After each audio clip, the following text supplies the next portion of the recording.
Jaz imam уште време, уште еден сат.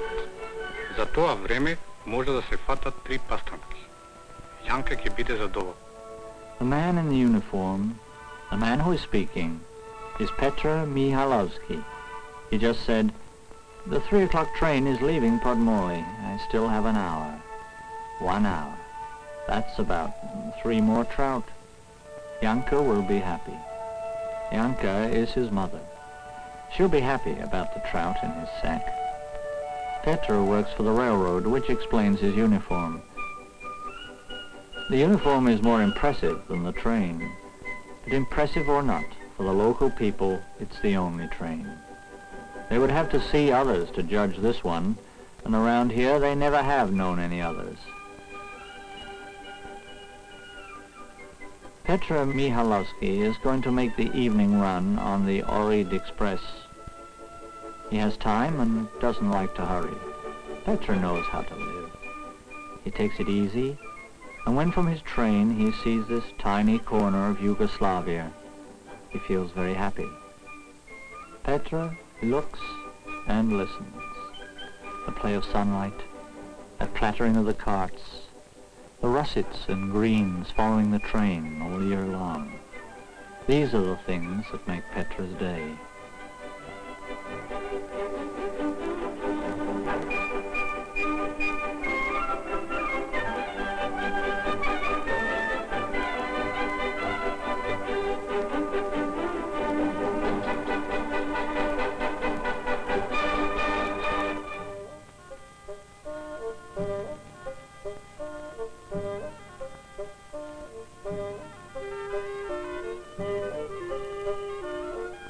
He has only one regret. He would like to be a fisherman and spend the whole day on the water.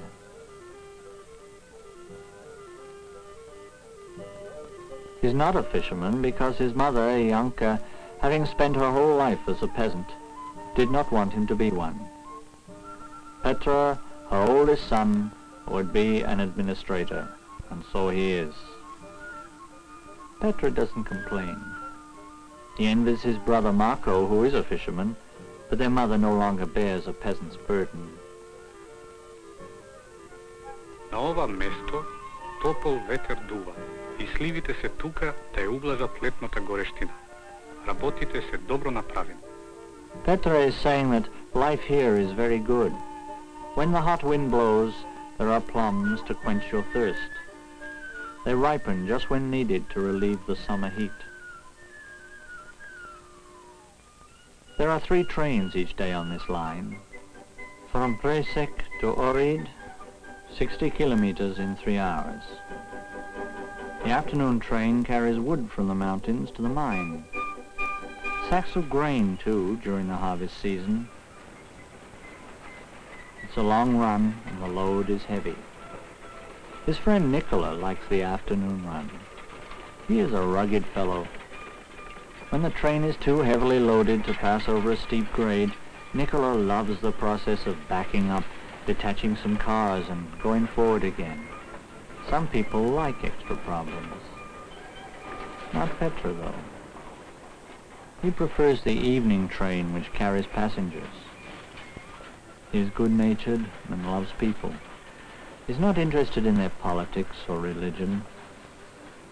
He likes to watch people to see how they live and what they're doing.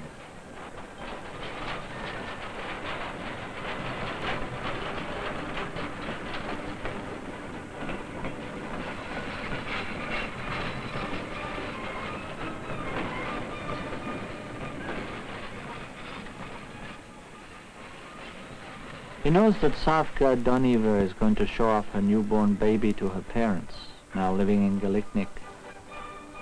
He knows that the Petrovskis every year harvest their barley before everyone else. He knows. The passenger told him. He heard that in other parts of Yugoslavia, grain is milled in enormous machines quickly and efficiently.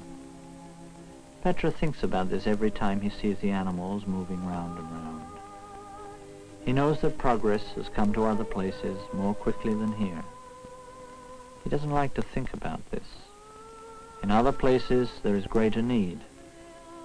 They get along all right here.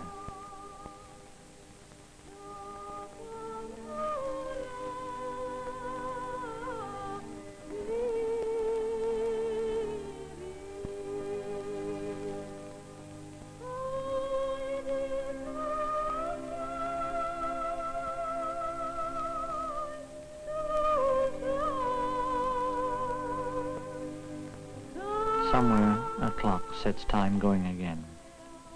When Petra gets up and sees the people of his village going about their daily tasks, a phrase comes back to him again and again. In other places it is different.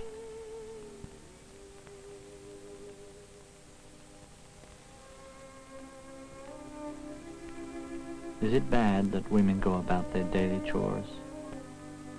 Is it bad that their children are always near them or in their arms?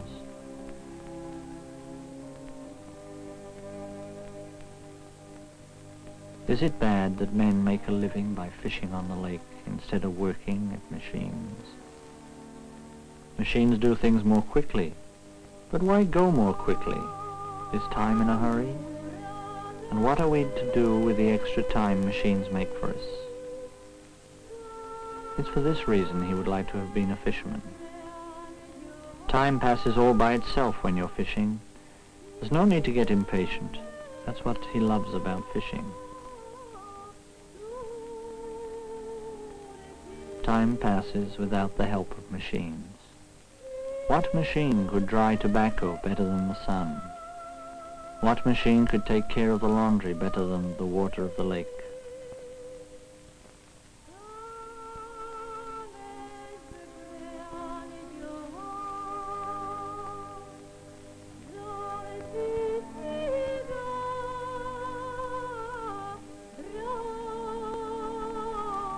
He knows these people take great pride in wearing their best clothes on Sundays.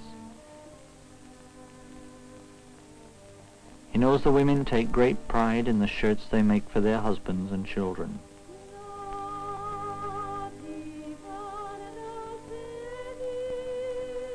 There's nothing better than lake water for these shirts. When the washing begins, the backs of the women are supple as they prepare the fire to boil water. Later, spines grow weary bending under the weight of the heavy cloth. Petra's passengers tell him that in other places women don't work this hard. He knows that there are even some who don't work at all. Here the women are healthy and strong. They manage the laundry and their other work as it should be. They do women's work and everything goes well. Elsewhere in the north, where there are machines, women's work has changed. It's their right. But here it's another story. Whether the fishing is good or bad, whether or not the tobacco and corn harvests are plentiful, there is always the sun and water of the lake to make things seem all right.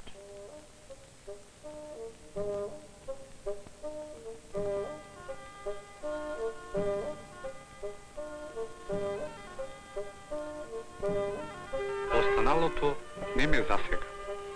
Немам зошто на тоа да мислам, а и не сакам. Petra says these problems don't concern him.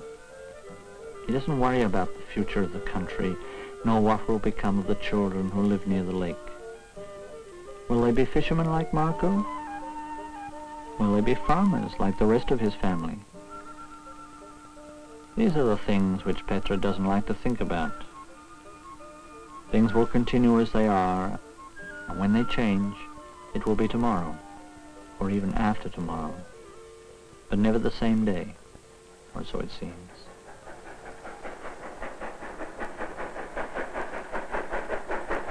Ohrid is the station where Petra starts his work.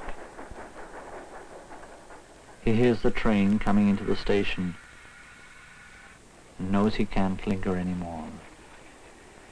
The evening run, the conductor's orders, a glance at the engine he knows so well.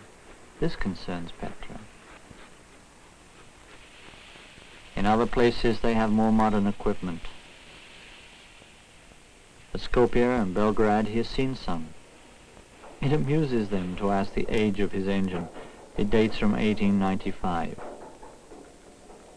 He knows their amused smile and condescending manner. He sees the way they make fun of him, and he doesn't like it. He has often dreamed of running a real train between Bitola and Skopje, passing through Ohrid.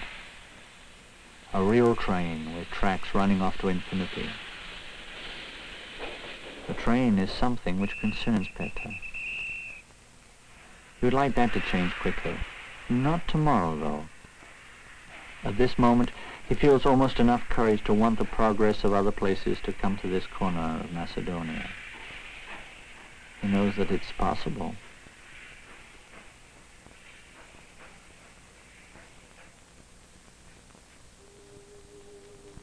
Once again, he sees passing before his eyes the lives of men and women from his home. And now he no longer envies even his brother Marco pulling in his nets on the lake. Now everything becomes calm and simple for Petra.